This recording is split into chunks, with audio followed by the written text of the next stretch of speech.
This is Gabriela on the scene today with Talk Network Radio. We have a real treat for you just around the corner, and that is Empowered Living with Jeff Byrd. Jeff is the owner of Jeffrey Byrd Coaching, and he will be coming to you weekly to teach you more about empowered living. Now, let's join Jeff already in the studio. Hello and welcome. This is Jeff Byrd with Jeffrey Byrd Coaching, and this is Empowered Living. I'm so pleased that you're able to join me today and tune in. Today we're going to be talking about the subject, the power of authenticity. The power of authenticity. Now, to be honest with you, today we're recording a couple of shows that I hadn't planned on recording right now. I had a very good friend, been friends actually since kindergarten, and she was lined up. I was going to do an interview on the new book launch that she has coming up for the book she's written, but there was a tragedy in a family that's friends of ours, and so she wasn't able to join us today, but she'll be in soon. So what I did was I put out a post on social media asking for what topics folks would like to have covered. And one of them that came back was authenticity and transparency. And I thought, boy, that's a good one. So we're going to take that on today. I want to start by something that the Apostle Paul said in the New Testament in the book of 2 Corinthians, chapter 6, verse 11. He said, writing to these Corinthian friends, "Our mouth has spoken freely to you. Our heart is opened wide." So what we see here is that what was going on the inside was the same thing being communicated on the outside. There was no discrepancy. There was no hidden agenda. There were no unseen motives. There was no falsehood. He didn't just say things that sounded good. He actually opened his heart and everything in it to them as well, because of his love, because of his compassion for them, because of his belief in them. And that's what authentic, I looked up the word authentic. That's what it means. It means it's genuine. It's real. And it's supported by unquestionable evidence. So many times we see things on TV, we hear stories, we may know people, and it just seems that, you know, what they're putting forth and the good sounding spiel they're giving you, that's not really what's in stock on the shelves, so to speak. What's on display in the store window, they don't have in stock on the shelves. And it's that way with us sometimes. We talk a good game, but then when you really scrutinize and analyze, it's not the same thing as what's going on the inside. That's actually where the word confess comes from. And when we think of that in a spiritual realm, we've often been trained to think of it as admitting something wrong that we've done. Well, it has that application, but it also has other applications. It can be very much admitting what's right about us, admitting the truth about something, admitting the truth about God and about his nature and about his goodness. What it actually means is to speak sameness. To speak sameness. That's what the word confess means. It means that what I'm saying is an absolute and true reflection of what the reality is. There's no difference. Nobody's going to come along and do an investigation or scrutinize me and find out that what's really happening is different than what I'm saying on the outside. It would be nice if we lived in a world that was like that, and if we did have a problem, we could all get together and go, okay, here's the problem now. Let's put our best thinking together to fix it. Right. That often doesn't happen. But what happens is when we are authentic, and especially in leadership, when authenticity abounds, a lot of good can come. You know, we say that something that's claimed to be a valuable object or a relic from the past, you know, they have to go get a certificate of authenticity. And sometimes I just wish we had that for people. You know, it states that what the thing is claimed to be is what it actually is. And it'd be nice if what we claim to be sometimes was exactly what we actually are, you know, and sometimes in all of our lives we find that we come up a little short of that, of what we'd really like to be and what we would like to have others think of it. But that's not the end of anything. That's hope, because now we know what areas to work on, to improve in, to get better in, to have people help us in. So I want to go through a list of the benefits of authenticity today. And I've got a list of 6 things I want to give you. The first benefit of authenticity is trust. Authenticity breeds trust. People who always own who they really are, and this is regardless of how much or little they share, they're still what they are sharing, and just their whole demeanor is true to who they really are. They inspire trust in others, since nobody ever comes along and finds them false and saying one thing while doing another. So the first thing it breeds is trust. People just tend, if you're an authentic person, no matter how much or little you're able to share in a particular context, when it's always seen to be true, when nobody ever finds that, oh man, they're just giving me a line and the reality is something very else. When that happens, then trust is built in followers. The second thing is authenticity breeds connectedness. Once we trust somebody, now we're able to begin to connect with them. We cannot really connect to someone who isn't honest about who they really are. That's very, very hard to connect with a person like that because they're always doing what's in their own best interest and they're showing you whatever face and whatever side they think is going to get them the advantage. But you don't know who they really are, so you can't really connect with somebody.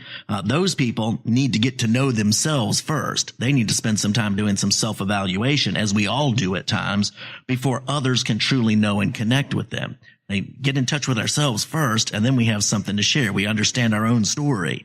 And it's very easy. I spent many, many years not really understanding. And the more I've gotten over the years to understand my story, the more authentic I can be, the more genuine I can be, the more I can really tell about my own experience and the ups and the downs. And again, downs, I just want to emphasize that finding a weakness, finding a trouble spot, finding something that isn't what it ought to be, that is never the end. That's the end of the beginning.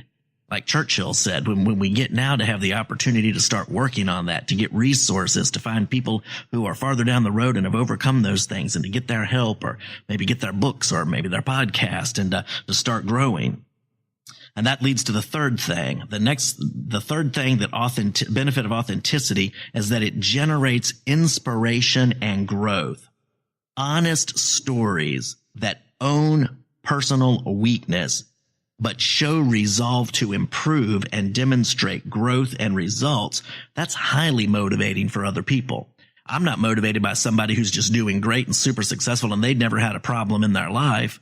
That doesn't inspire me. The ones who have had the problems and who are honest about it.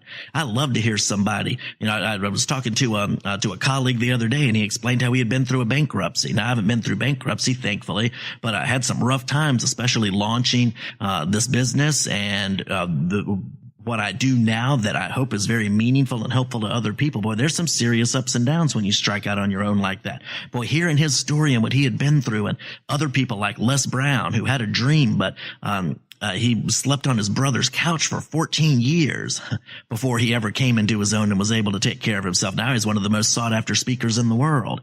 But to hear those kind of stories of people who have been where you are, had the problems you have, and then they've made it, and they're open about it.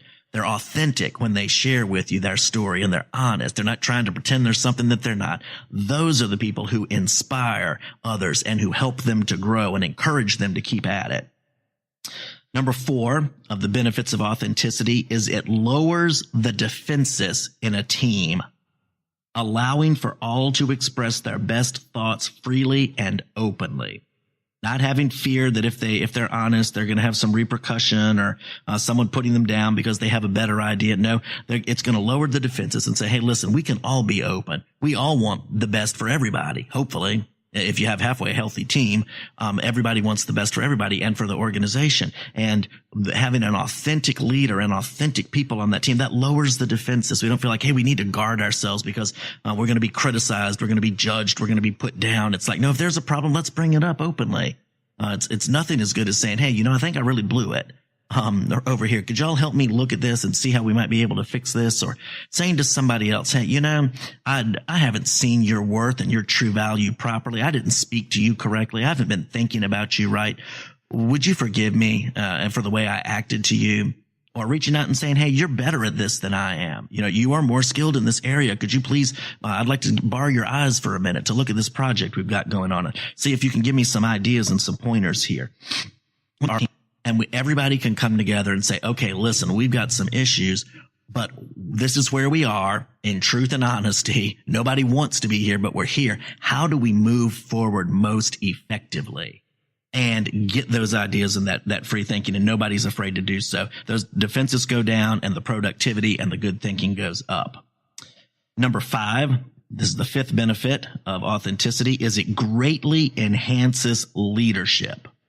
Authentic to an effective leader. Nobody wants to follow somebody who's not authentic. And, as we joke around in leadership, sometimes we say that, he that thinks he leads when no one follows is only taking a walk. You can think you're leading all day long. You can have a position of leadership, but if nobody's following you, you're not a leader. You're a hiker.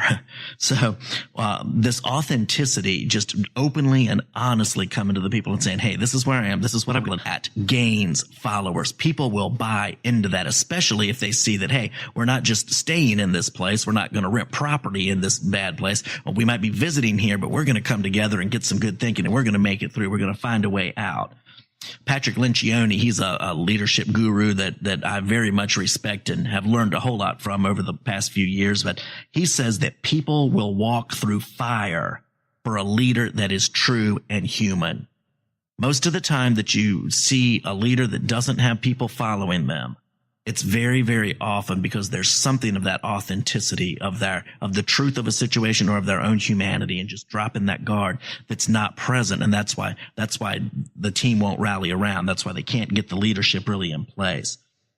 Dishonest leaders lose committed followers, and they gain shady ones with personal agendas. Now, that's not what you want. If you're leading anything, that's the last thing in the world that you need is shady followers with personal agendas. You need committed followers who know they can trust you, know that even if things are bad, you'll be open with them, and that you're going to find a solution together and move forward. And number 6, this is the last benefit that I have for you of authenticity, is authenticity minimizes backbiting and secret complaining, which demoralize a team very quickly. If you've ever been on a team like that, where the leadership wasn't just really open and outright, what happens is there's a whole lot of backroom talk that starts happening, and a lot of questions arise because things aren't clear and people don't feel that the truth is out there, that they know what's going on. And that backbiting and complaining, that just spreads. Sometimes I talk about bad apples, and you get a bad apple, somebody who's constantly doing that, and it just spreads to all the other apples. It's a very, very quick way to infiltrate an organization with some bad juju. So that needs to be addressed, to where everyone can come forth honestly and kindly to address all that needs to be addressed and to find the best remedy and the best success together. Okay, so those are the 6 benefits of authenticity. Now, I do have a couple of cautions that I want to give you. And we find the Apostle Paul again saying again in the New Testament, he later said, we do speak a wisdom among the mature. Everybody can't handle wisdom. Everybody, as you might remember in a Few Good Men, everybody can't handle the truth, right?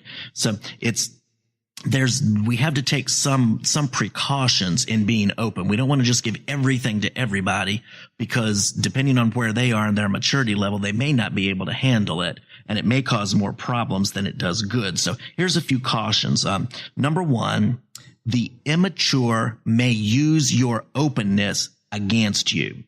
The less mature may not understand their own humanity yet, their own weakness, their own shortcomings, their own frailty. They may not understand that we all have that, and be able to be compassionate and be able to respond in a healthy way. And sometimes they just need more time to fail through their overconfidence.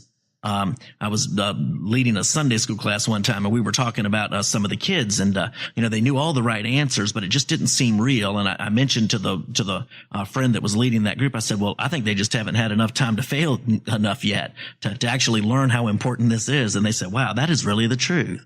So just give them a little time to make a few more mistakes and to fail a little bit, so that then they can understand that they're human too, and they have just as many problems as the ones they're finding fault with.